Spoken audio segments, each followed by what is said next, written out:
La palabra. Muchas gracias, señor presidente. Señorías, agradezco a esta comisión su invitación a comparecer para comentar aspectos relativos a la campaña de vacunación contra la COVID-19 en España. En primer lugar, me presentaré. Inicié la farmacovigilancia en España y el Servicio Español de Farmacovigilancia en los años 80. Fui director del Centro Coordinador del Sistema Español de Farmacovigilancia y miembro de la Comisión Nacional de Farmacovigilancia hasta la creación de la Agencia Española del Medicamento en 1999. Y desde esta fecha hasta la actualidad he sido experto externo de esta institución y durante un tiempo miembro de su Consejo Asesor. Fui presidente del Comité de Medicamentos Esenciales de la Organización Mundial de la Salud en 2004. He publicado más de 250 trabajos originales referenciados en bases de datos de revistas con revisión por pares, de investigación en farmacología clínica, farmacovigilancia y farmacoepidemiología, y dirigí el Centro Colaborador de la Organización Mundial de la Salud en farmacoepidemiología hasta 2017. En la actualidad soy también experto externo de la Agencia Europea del Medicamento en materia de farmacovigilancia y formo parte del Comité Científico del Grupo GISE-PIFAR de la Agencia Francesa del Medicamento y la Alta Autoridad de Salud de Francia, aparte de seguir como consultor de otras agencias nacionales de medicamentos. No tengo conflictos de intereses relacionados con la industria farmacéutica o los productos sanitarios.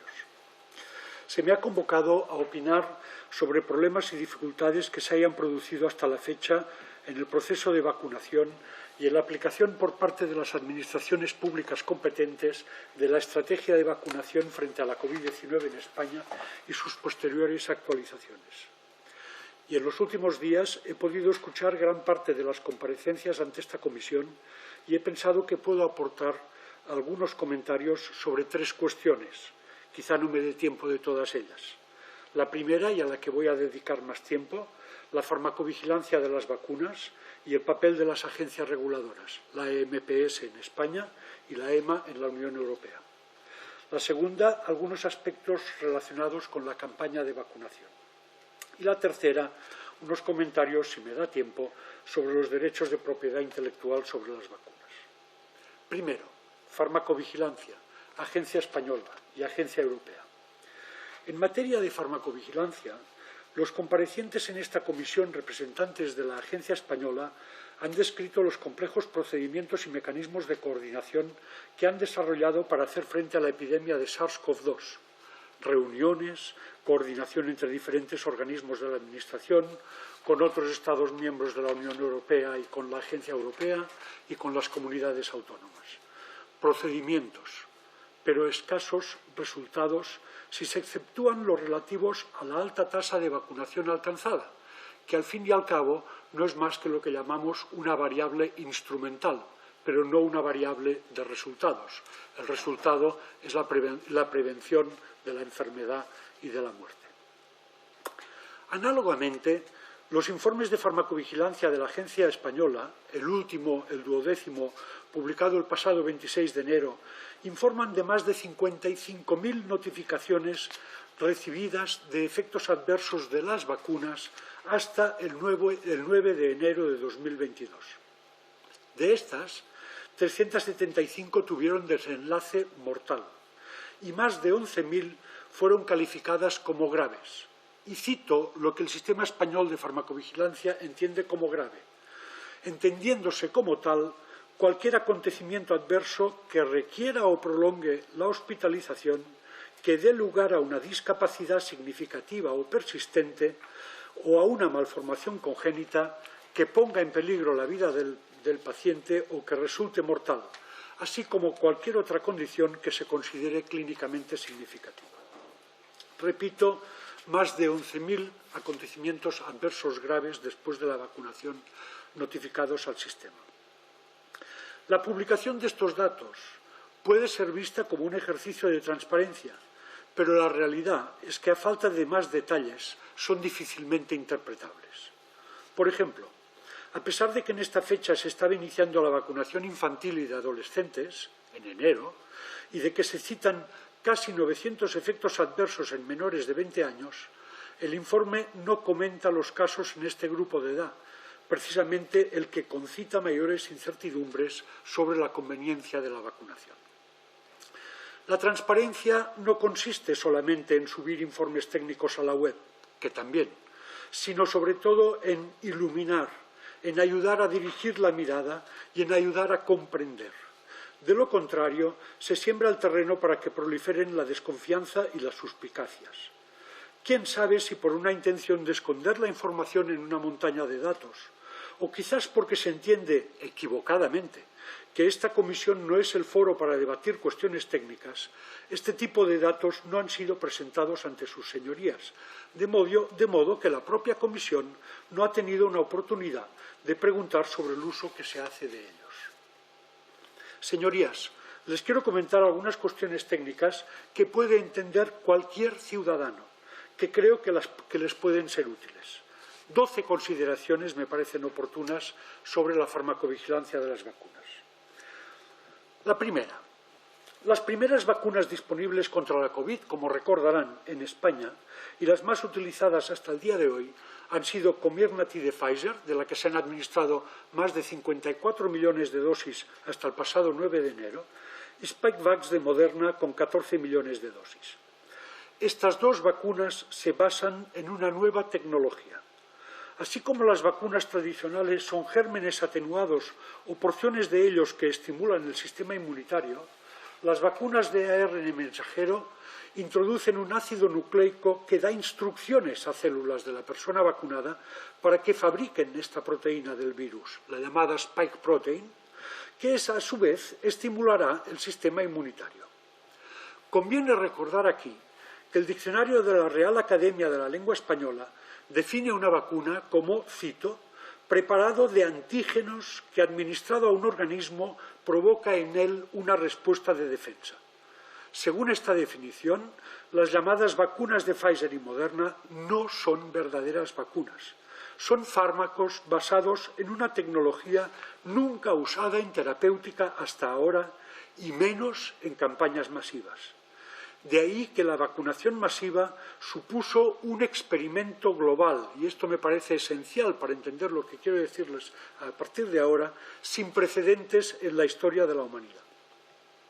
Segunda consideración. Los resultados de los primeros ensayos clínicos sobre las vacunas de Pfizer y Moderna, publicados en diciembre de 2020, mostraron valores de eficacia preventiva de 90% o más. Parecían muy convincentes y el mundo comenzó a respirar, nunca mejor dicho, con la perspectiva de las vacunas y a suspirar también por ellas. Pero debíamos ser conscientes de que entrábamos en un experimento preventivo vacunal global por su extensión y por la nueva tecnología que entrañaba. Tercera idea. Un ensayo clínico de vacunas o de cualquier medicamento da información que es preliminar, que debe ser comprobada en la práctica. Esto es la farmacoepidemiología, comprobar lo que ocurre en la práctica, que no es lo mismo que los ensayos clínicos. Por ejemplo, en el ensayo clínico sobre la vacuna de Pfizer-BNT, con más de 43.000 participantes, solo 5 de estos 43.000 eran mayores de 85 años y solo un 4% mayores de 74 años. Un ensayo clínico hecho en poblaciones que no eran las más vulnerables a la enfermedad. Sin embargo, como todos sabemos, la vacunación en España comenzó en los mayores de 80 años y la primera persona vacunada que ha sido recordada en esta comisión tenía 96 años cuando recibió la primera dosis. Una persona no representada en los ensayos clínicos sobre las vacunas. Cuarta consideración. Los ensayos clínicos de medicamentos y vacunas son diseñados, realizados e interpretados por la compañía promotora. El control de calidad de los datos recogidos también corre a cuenta del promotor y el control de la gestión de datos por las administraciones públicas se basa en inspecciones que son solamente muy ocasionales. Recientemente el British Medical Journal describió irregularidades en el ensayo de Pfizer conocidas como el Pfizer Gate. El fraude es habitual, a menudo y sobre todo en la catalogación y archivo de los acontecimientos adversos. Les contaré ahora un ejemplo que estoy autorizado a contarles. El equipo RX-ISC, como RISC en inglés, riesgo con una X de prescripción médica, se autodescribe como un grupo de expertos médicos de alto nivel de reputación internacional en la detección precoz de efectos adversos de medicamentos y en la mitigación de sus riesgos, farmacovigilancia y atención de pacientes. Fue constituido en 2012 y dirigido por el profesor David Healy de la Universidad McMaster de Canadá. En colaboración con XRISC, decía, hemos entrevistado y revisado hasta ahora la historia clínica de 3 participantes en ensayos clínicos, uno en el de Pfizer adultos, otro en el de Pfizer pediatría y uno en el de adultos de AstraZeneca, que han padecido de efectos adversos graves incapacitantes y que han sido literalmente desaparecidos, y uso la palabra que me recordó porque una de estas víctimas es argentina, de los informes de estos ensayos.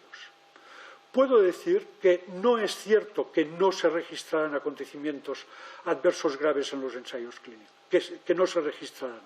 Ocurrieron, pero no fueron registrados, que es diferente. Comenzamos a tener constancia de que algunos problemas fueron escondidos debajo de la alfombra. Estos casos serán públicos dentro de unas semanas en la web de RISC, con nombres y apellidos de los pacientes y de los médicos que han revisado la historia, no con datos anónimos, para aumentar la credibilidad de los casos. Quinta consideración. En las publicaciones de los ensayos clínicos, entre ellos los de las vacunas de RNA, se ofrecen solo datos muy generales y de forma agrupada. Además del fraude, también es habitual la presentación tendenciosa de los resultados. Por ejemplo, tendenciosidad que consiste en expresar la eficacia en términos relativos y no absolutos. En el ensayo de Pfizer, por ejemplo, se registraron 162 casos de COVID-19 en el grupo placebo, comparado con 8 en el grupo vacunado, lo que supone una diferencia en términos relativos del 95%. 8 es un 5% de 160. No obstante, la realidad fue que la incidencia de PCR positiva para COVID, ni tan solo enfermedad clínica, solo PCR positiva, había sido de menos de 1% en el grupo placebo, comparado con 0,04% en el grupo vacunado, una diferencia de menos de 0,9% en términos absolutos, menos de un 1%. O tendenciosidad también consistente en ocultar determinados resultados en el artículo publicado. Por ejemplo, en los ensayos clínicos con la vacuna de Pfizer y de Moderna, en el de Pfizer, se registraron 14 muertos en el grupo placebo y 15 en el grupo vacunado. No me he equivocado, una muerte más en el grupo vacunado que en el grupo placebo. En el ensayo de Moderna se registró el mismo número de muertes, 14 en cada grupo. No, señorías, los ensayos clínicos no han demostrado que las vacunas salven vidas. Quizás se habrá visto en otros estudios una tendencia a disminuir las hospitalizaciones, pero no hay lo que se llama una evidencia en términos oficiales de esta medicina mercantil que vivimos de que las vacunas salven vidas. El número de fallecimientos registrados en cada grupo de estos ensayos en los artículos publicados no fue ni tan solo mencionado en los artículos principales, si solo se podía encontrar después de revisar el material, decenas de páginas del material suplementario que se cuelga en la web. Señorías, no dispongo del tiempo necesario para aburrirles extendiéndome en otros detalles, pero les aseguro que los resultados de los ensayos clínicos promovidos por las compañías farmacéuticas deben ser considerados más bien como indicios y de ningún modo como lo que llaman evidencias. Según, una vez más, el diccionario de la Real Academia de la Lengua, es evidente lo que es cierto, claro, patente y sin la menor duda. Triste ironía que expertos y dirigentes de instituciones sanitarias sigan insistiendo en la palabra evidencias ante una enfermedad nueva y, por tanto, poco conocida, imprevisible en su evolución epidémica y en las secuelas que va a dejar. Las llamadas evidencias sobre las vacunas no tenían nada de cierto, nada de claro y sí muchas patentes de la definición de lo que es evidente. Sexta consideración.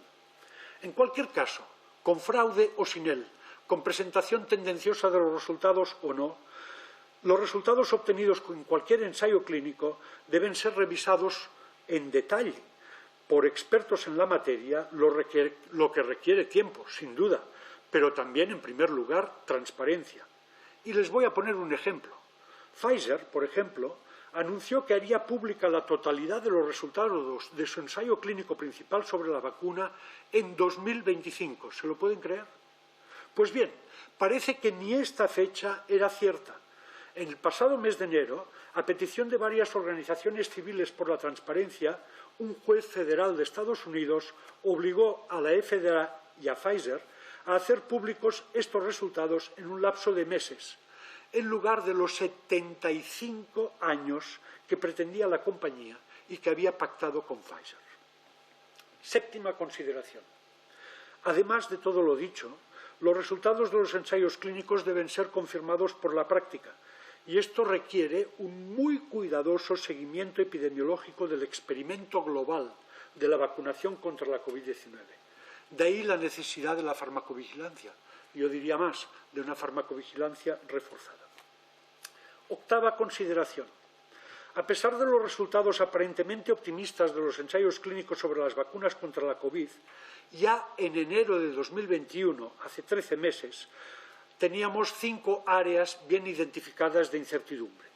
Primero, ¿cuál sería la duración de la eficacia preventiva de la vacuna? Y hemos podido comprobar que al cabo de 6 meses de la segunda dosis, la eficacia disminuye en un 20 a 30%. Pero es curioso, en lugar de tomar nota de este hecho como una insuficiencia de las vacunas, los fabricantes acogieron esta noticia con subidas de su cotización en bolsa. Claro, si un producto es ineficaz o parcialmente eficaz, habrá que ir repitiendo dosis, si es posible, durante toda la vida.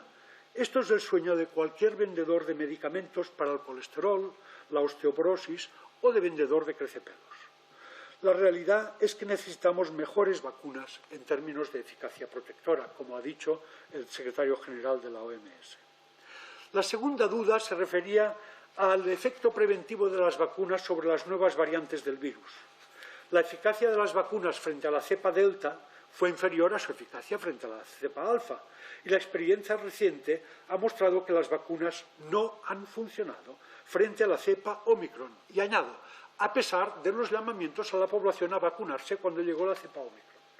Por ejemplo, los datos oficiales reproducidos por el profesor Luis Carlos Silva, relativos a Cataluña, muestran que entre el 23 de diciembre pasado y el 12 de enero pasado, en plena onda Omicron, se registraron 37.000 diagnósticos de COVID por PCR en personas vacunadas y 30.000, algo menos, en personas no vacunadas.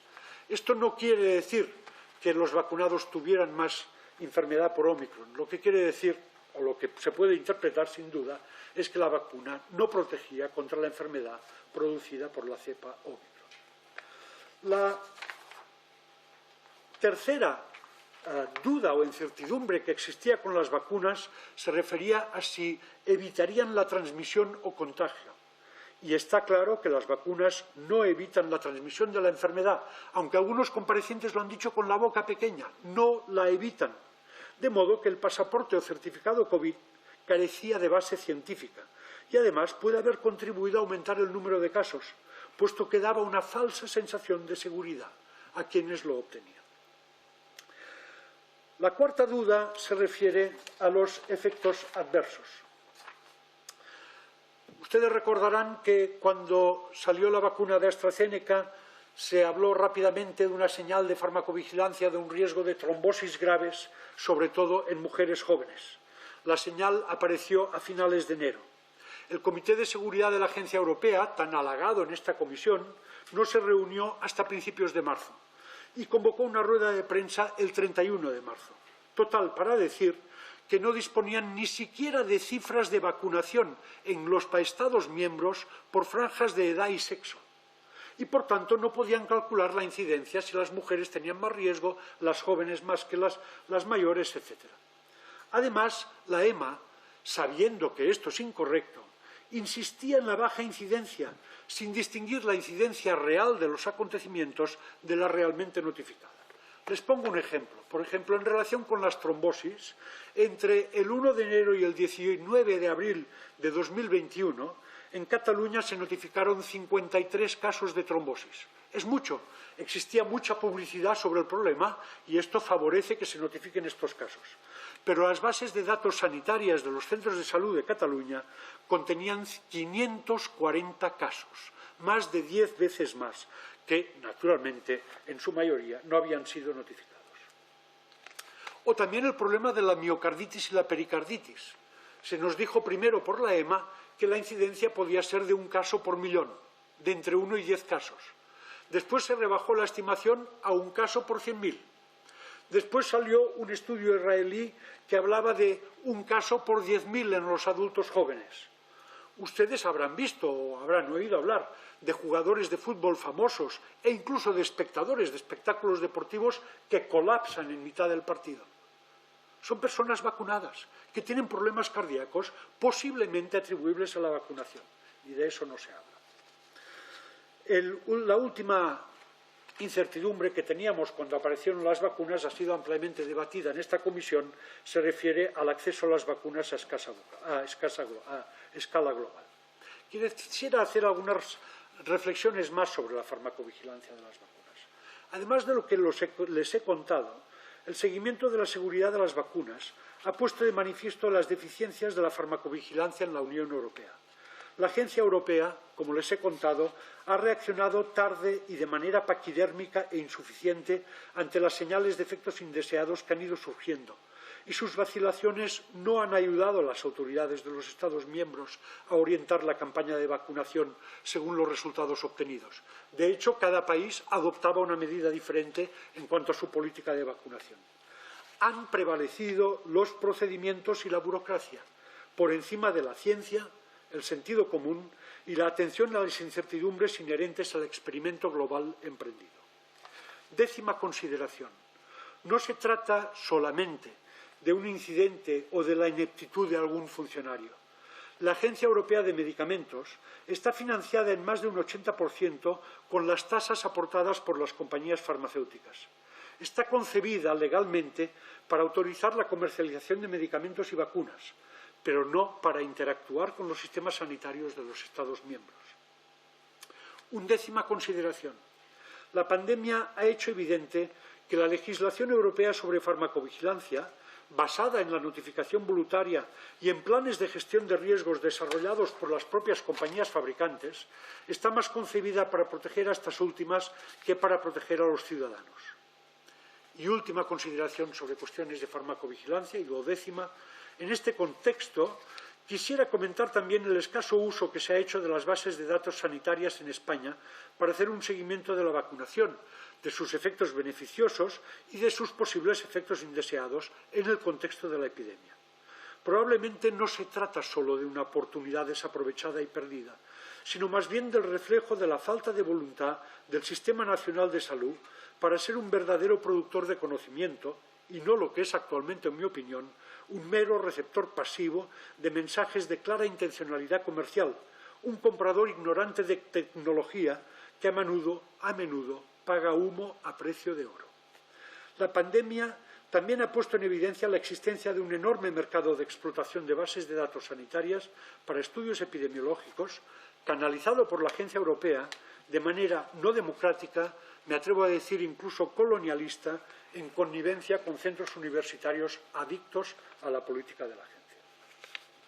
Se me acaba el tiempo, presidente. Tenía algunos comentarios sobre la campaña de vacunación, si se me permite presentarlos.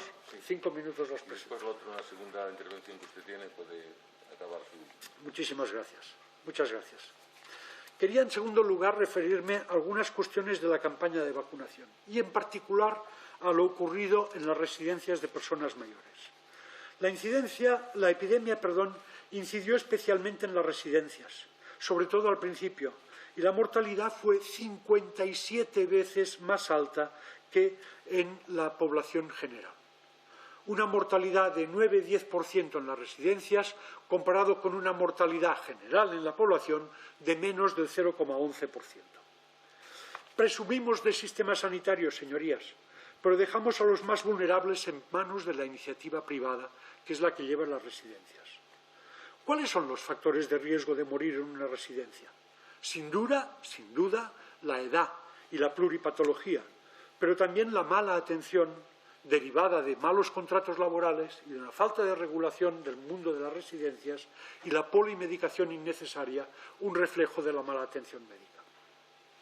Una amplia variedad de fármacos que ya eran de consumo generalizado antes de la epidemia incrementan el riesgo de neumonía y la mortalidad por neumonía, de modo que al comienzo de la epidemia era de esperar que también incrementaran la mortalidad por COVID-19.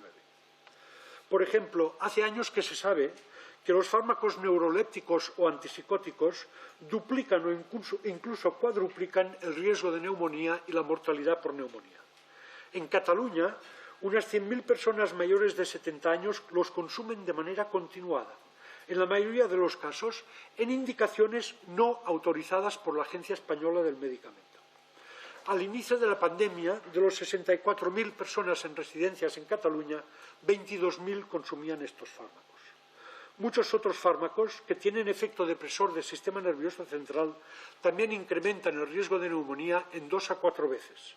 Analgésicos opioides como el tramadol o el fentanilo, hipnóticos y sedantes como el lorazepam o el conocido Orfidal, antidepresivos como el Prozac y otros parecidos, fármacos con efecto anticolinérgico para la incontinencia urinaria de la gente mayor, gabapentina en la famosa lírica o pregabalina, los inhibidores de la bomba de protones, como el omeprazol de consumo amplísimo en nuestro país, también incrementan sensiblemente el riesgo de neumonía. Pues bien, en Cataluña, 3/4 partes de los mayores de 70 años consume como mínimo uno de estos fármacos. El 18 de abril de 2020, a los pocos meses del inicio de la epidemia, envié un informe sobre esta cuestión a la Agencia del Medicamento. La respuesta fue más o menos gracias, pero ¿qué podemos hacer? La misma agencia que tiene la función legal de delimitar las indicaciones de cada medicamento comercializado no es capaz de hacer cumplir sus reglas. Repito lo dicho anteriormente cuando hablaba de farmacovigilancia. Procedimientos, muchos procedimientos, pero sin atención a resultados y en desconexión del sistema sanitario. En los últimos meses se han publicado numerosos estudios que confirman las previsiones que hice al inicio de la epidemia. En particular, un estudio sobre la totalidad de la población de Escocia, en el que se compararon algo más de 4.000 casos de COVID mortales o ingresados en UCI, o sea, grave o mortal, con 37.000 casos no graves, concluyó que un 38%, 4 de cada 10 pacientes, señorías, de los casos graves que ingresan en UCI o que mueren hasta junio de 2020 serían atribuibles a la exposición a estos fármacos. Ustedes dirán, bueno, si los pacientes los necesitaban, pero no. Lo más preocupante, señorías, es que numerosos estudios, en nuestro país y en otros, han mostrado de manera repetida y contumaz que como mínimo un 40% de las personas expuestas a estos medicamentos los reciben sin justificación clínica alguna y fuera de las indicaciones autorizadas por la agencia. Para algunos medicamentos, de estos medicamentos, el consumo injustificado puede ser del orden de 80%. Señorías, enfermar o morir por haber tomado un fármaco innecesario es una cruel ironía. Y termino. El sistema sanitario tiene una responsabilidad evidente en esta cuestión. Este Parlamento aprobó hace unos años la desgravación de los ingresos en especies recibidos para formación por los profesionales sanitarios. Son ingresos que proceden de la industria farmacéutica, que es el principal suministrador directo e indirecto de la formación continuada en España. Me pregunto, señorías, ¿qué empresa convencional aceptaría como normal que sus trabajadores reciban regalos y dinero del principal proveedor de materias primas?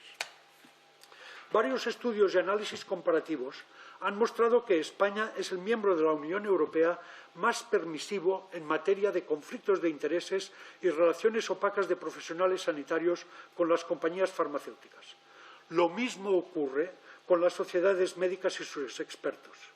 Y no seré simpático en lo que les voy a decir, pero en este sentido me ha extrañado mucho que ninguno de los comparecientes representantes de corporaciones profesionales hiciera la más mínima alusión a los conflictos de intereses de la mayoría de las sociedades médicas españolas, de los miembros de sus juntas directivas y de sus grupos de trabajos. Y me ha llamado también la atención que ustedes no preguntaran por los conflictos de intereses. Lo dejo de momento aquí. Muchísimas gracias, señor presidente. Muchas gracias, señor Raporte Rosselló. Pasamos ahora al turno.